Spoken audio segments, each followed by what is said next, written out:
Right, rook versus pawn, and special features of it being a knight's pawn. That's a disadvantage for the defending side, an advantage for the side with the rook. And it's all to do with the fact that the defending side's king is going to have trouble because it's sort of too close to the edge of the board. We've done 2 videos so far on sort of learn these positions, that basic crossroads position I talk about. White plays a win, black plays a draw, which is the same mantra, except if it's a non-rook's pawn and the rook's on the 5th rank. And that's sort of always there as well. But if it's a knight's pawn, there are extra things going on. And this is a study from 1954, which is it's not simple. There's a lot going on, and it's incredibly instructive. It shows sort of the ideas of the the extra tricks that the attacking side's got up their sleeve, or sort of the extra ideas of black's king being too close to the edge of the board. I wouldn't call what you're about to watch a sort of a memory thing, like like the Luthana position. You do this, and you bring your rook to the 4th rank, and that's how you win it. It's not really like that. It's more, there's a bit of that going on. You could a little bit sort of memorize the procedure of how you win this as white, but it's from the games that we'll look at afterwards, you can see it's more sort of following the same ideas, and mostly the ideas are just stemming from the fact that this king is sort of shoved to the edge of the board. Anyway, rook f7 check is the first move that you want to play, and this rook being on the f file is just going to be such an asset. It's really going to limit the defending side's king mobility. In fact, straight away, black loses a move, if you like, stepping in front of their own pawn, and you want to keep this control of the f file. That's sort of a golden rule. It's worth seeing what happens if black says, well, no, I'm not getting cut off from my, I'm not getting shoved off to the edge of the board like that. I'll do this king e3 move. Then it's a time gaining check idea, king f4, and if you just race to get your king to the d3 square, and the classic white plays a win, black plays a draw, you get it's not even close. Black will draw that, but you take a different route. The fact that your king is close enough to take that route means that you're going to win this, just stepping onto the h file. So king f7, g4. You can step in front of your rook at that stage because the black king's really got nowhere sensible to go. It's a shame for black, I suppose, the pawn isn't already on g3, because in this shouldering move, which I'm pretty sure that's a draw without checking it. I'm almost certain that's a draw without checking it. But yeah, black's just one move out, king h5, and this is just a simple case of counting. That's a loss for black. So after rook f7 check, brilliant first move. In fact, I think the only winning first move it is, yeah. So rook f7 check is checkmate in 38. Everything else is just 0.0, 0.0, all the way down the engine's list. Black has to step in front of their own g-pawn, which is very irritating. And now you want to bring your king in. That's a sort of similar principle we've seen already. Okay, you do not want to lose your rook's control of that f file. It's a real asset to keep it. So for example, rook g7, black just pushes the g pawn, king f7. The white king has to sort of come up the board, king f3. White's just getting absolutely nowhere there. So rook g7 is obviously a silly move. King e7, g4. And now you want to play king e6. I mean, for example, if you play king f6, it's drawn. You've just stepped in front of this this rook that was doing a fantastic job of controlling the f-file. Don't ruin that rook's control of the f-file once the black king stepped in front of its own pawn. I mean, obviously, if the black king went the other way in that first position we saw, then you do step in front of your rook and come down because it's just a simple counting thing. King e6 then. King h2. And black's like, all right, yeah, you got the f-file, but I'm pushing my g-pawn. You're a little bit too late. Now this is the point. Once the black king's gone this way, so it can't come to the f-file, then you can step across. King f5. g3. King into g4. This doesn't look clever. This really doesn't look clever because black's got a pawn here which they can push, and that's a sort of gutsy move, that king g4. That's a sort of it's definitely a move that if you hadn't seen this position before and sort of know it with confidence, and to be honest, if I had this exact position in a game in a few months' time, or even next week, to be honest, having remembered this, I would still be thinking, hang on a minute, I think king g4 is the move to play here. But my word, you have to check it, because once you stick your king in front of the rook's defensive, what you don't want to end up as white with egg on your face, and you're suddenly playing queen versus rook. So you've got to be really, really careful. So king g4, g2, and I suppose it's not much to check, but your heart is in your mouth a little bit. It's like, hang on a minute, are we stopping that g-pawn queen? Well, I'll see rook h7 check. Stops that g-pawn queening. King has to step in front of the pawn. And now white has 3 winning moves. It doesn't look like white has any winning moves in a way, because this king is sort of just clumsily in the way. One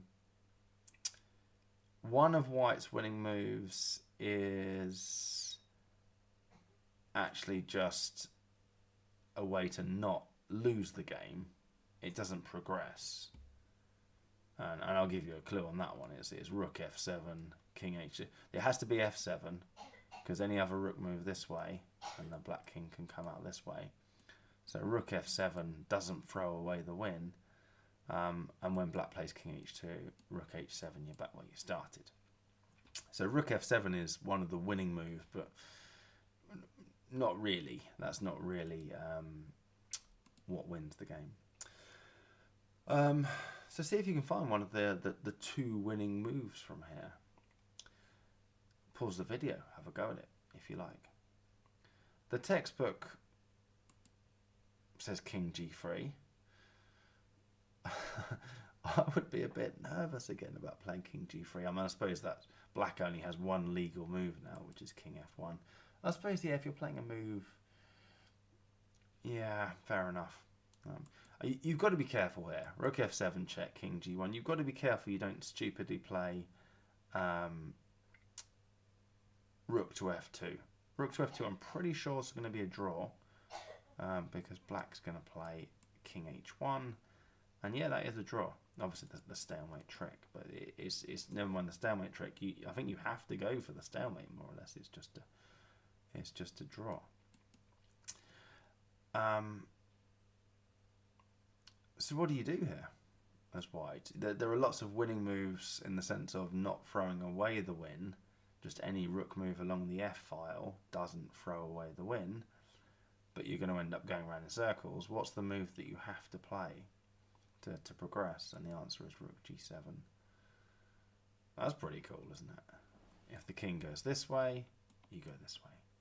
If the king goes that way, you go that way. And it's a win.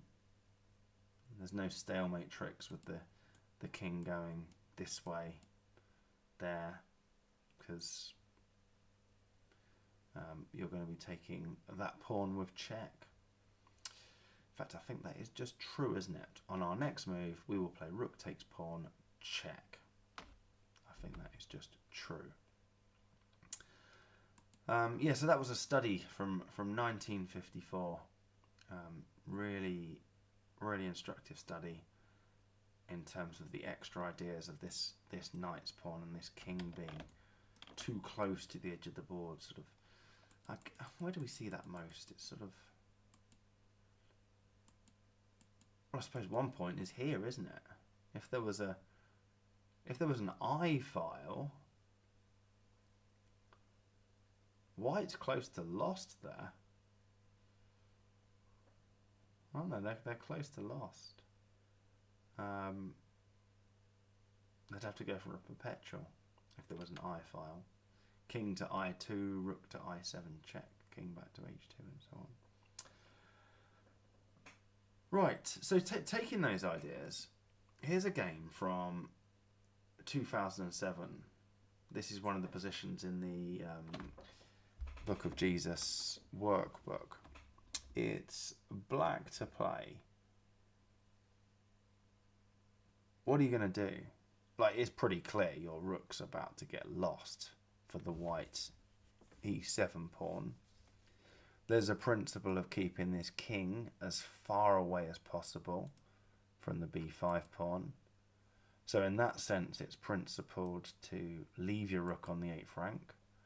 We saw a position in the first video I made on rook versus pawn where it was a mistake to pin on this file because it gave the opposing side, on this rank, sorry, because it gave the opposing side a chance to improve the position of their king in a move they wanted to play anyway. In fact, I remember that position. It was a if you played rook f7 as black, it forces white to play king takes a6, which is a move they wanted to play anyway. So you had to play rook f8. I mean, obviously, you just don't know what I'm talking about there if you haven't looked at that. But that was on the first video I made on rook versus pawn.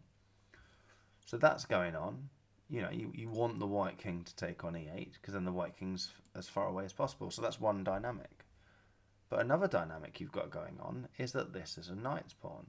And if you remember from that 1954 study, that rook being on the f file was very useful. This rook's already on the c file.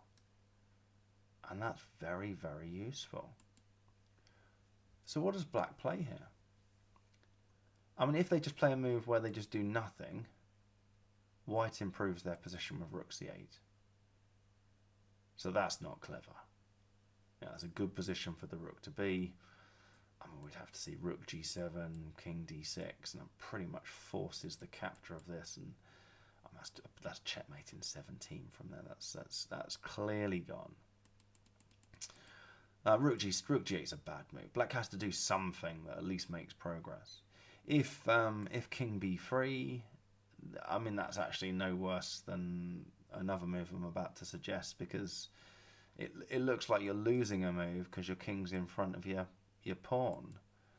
But an attempt to gain a move by not having your king in front of the pawn doesn't actually get you anywhere, as we're about to see. But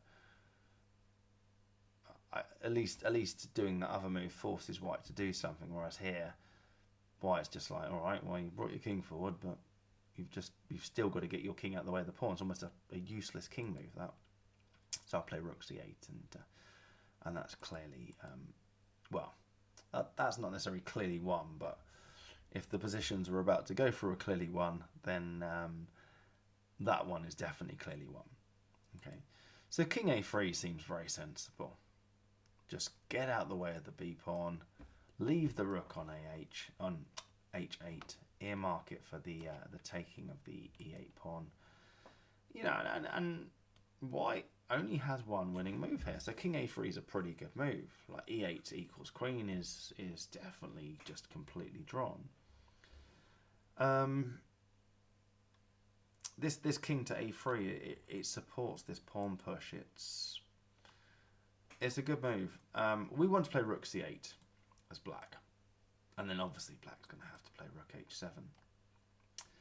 But this king's sort of annoyingly placed well here on a3.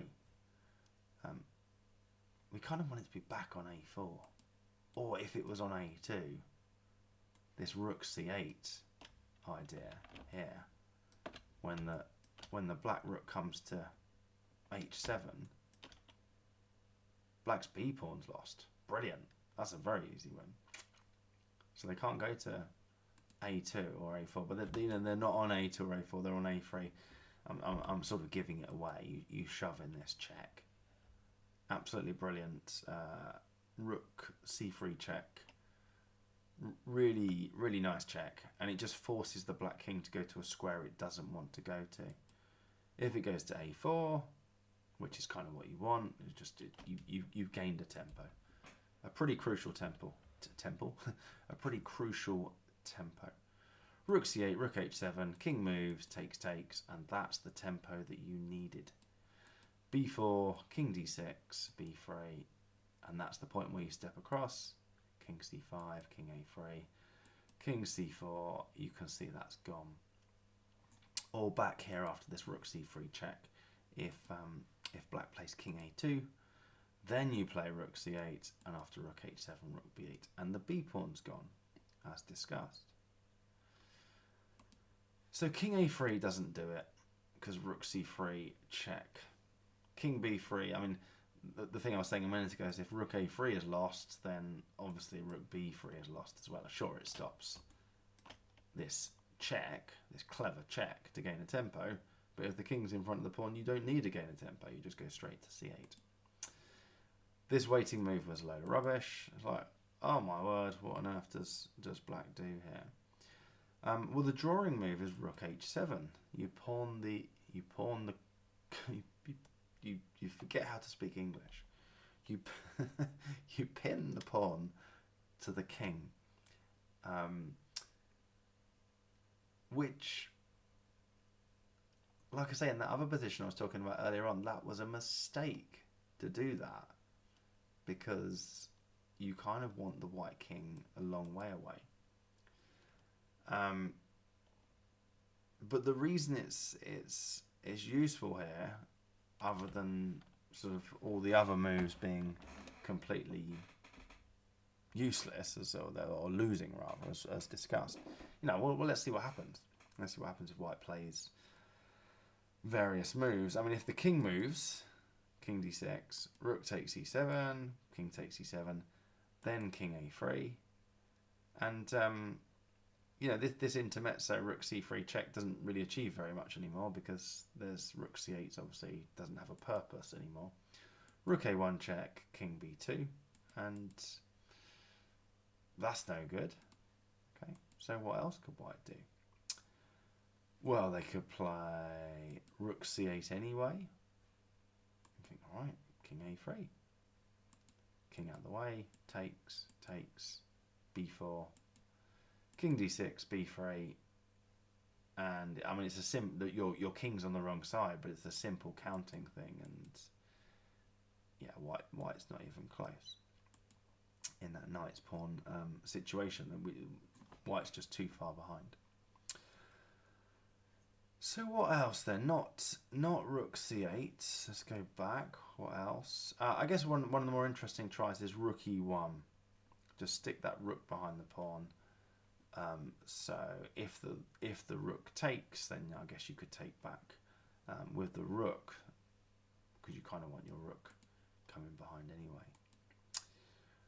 Notice, by the way, with this rook e1 that is interesting, the black king can now come to the c file. This rook was doing a fantastic job of blocking the c file. So yeah, king c3, king c6, that forces the capture of the e7 pawn. b4, king b5, b3, check, king c2, rook e2 check. I mean, what does white even try here?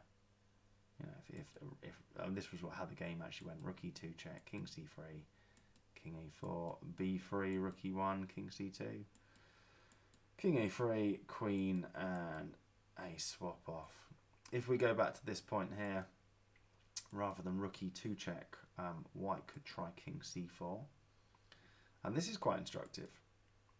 b2, rook e2 check, king c1, king c3, and now it's like, uh-oh, if we queen, we're getting checkmated. But you'd play b1 equals knight, check. So that's your rook versus knight, draw again. Although in fact, in this particular position, if you were feeling brave and you calculated it correctly, and you didn't fancy defending rook versus knight, you've got this king b1 move, which looks suicidal, because the white king's going to come in and you're getting mated or losing your b pawn, but in fact king a1 is a draw. You're not losing your b pawn. Well, you can lose your b pawn, but it's stalemate. So yeah, in the original position, really tough that one, but the special features of the knight's pawn mean that, you know, the way the king sort of hemmed into the a file and that side of the board means you've got to play rook h7. And the most instructive line is if you play king a3, there's the line that we went through, intermezzo check, rook c8, and just watch the way that the black king is sort of just pressed onto the side of the board, so that there's just no chance. Right, next, in fact last as well, next and last, this is a game from 2000, the year 2000. It is black to play. What would you do? What would you do here as black? There are two candidate moves as far as I can tell. Pause the video, analyse both of them all the way through and see if you can work out which one has to be played. In the game, rook takes b7 check was played, which is absolutely the move I would play in time trouble, to be honest, even after studying studying this position and watching my own video again, which I fully intend to do, trying to get this stuff into my head. I'd probably still play this move anyway, but I'd like to think the other move was on my radar, having looked at this. Hopefully, if I ever manage to remember any of this stuff. So yeah, rook takes b7 check, mistake, and now white's won. Okay. King takes b7. This is how the game went. King g4, and now white returned the favour. King c6, and it ended in a draw.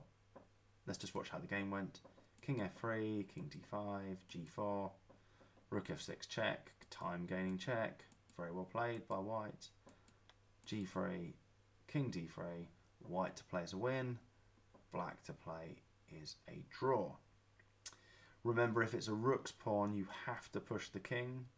My rule would be always push the king, because then you don't need to remember whether it's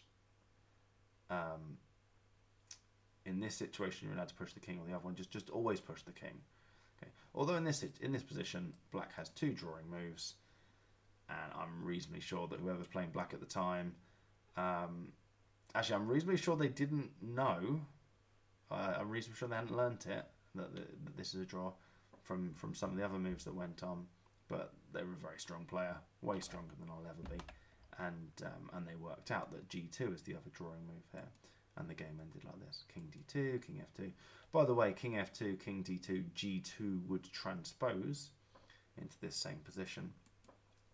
Check, king g3, check, there. And at this point, white just got bored and thought, well, I'm clearly not winning this, and just took the pawn, and it was a draw there. Fine. But this was a blunder, and it's because this is a knight's pawn. And, I mean, by the way, the reason I said I'm sure that the side playing black hadn't memorised whether to push their king or their pawn is if they'd studied rook versus pawn before, they would have known that this was a blunder and not played it. Because after king g4, what white should play, this is a knight's pawn. Remember how important it was to keep that king shoved to this side of the board. Rook f6 is a winning move. Just go through it. King h3. Okay, no, don't bother with time gaining checks. They're not going to gain you time. They're going to lose you this brilliant control of the f file, which you need. King c6, g4, king d5, g3, king e4, g2, and now check this out. King f3, What does black do? They are stuffed, absolutely stuffed. They are about to get mated. If there was an I file, that king f3 would have lost the game, wouldn't it? I think it would have lost the game. You just play g1 equals queen. Rook h6 check, king to I4. Yeah, you've lost. But there is no I file, so g1 equals queen is met by checkmate. Black has to play g1 equals knight check, king f2. It's just over, and yeah, black would have to resign there, or get checkmated. There you go. Many winning moves there, but the simplest is probably king f3. I say many winning moves there, so I'm being an idiot. There's only one winning move there because king f1 allows king out to g3. And then rook versus knight, so king f3 is a win.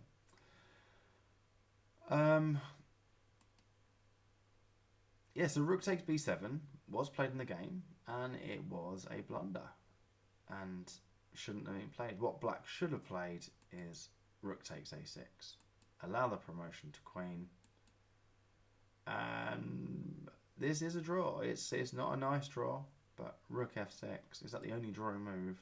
It is actually the drawing move. Everything else is like +3 to white. Queen h8 check. It's very nerve-wracking, isn't it? Putting your rook on an undefended square like that. You have to sort of really. There's the fork. King g6 obviously forced. Check. King h6.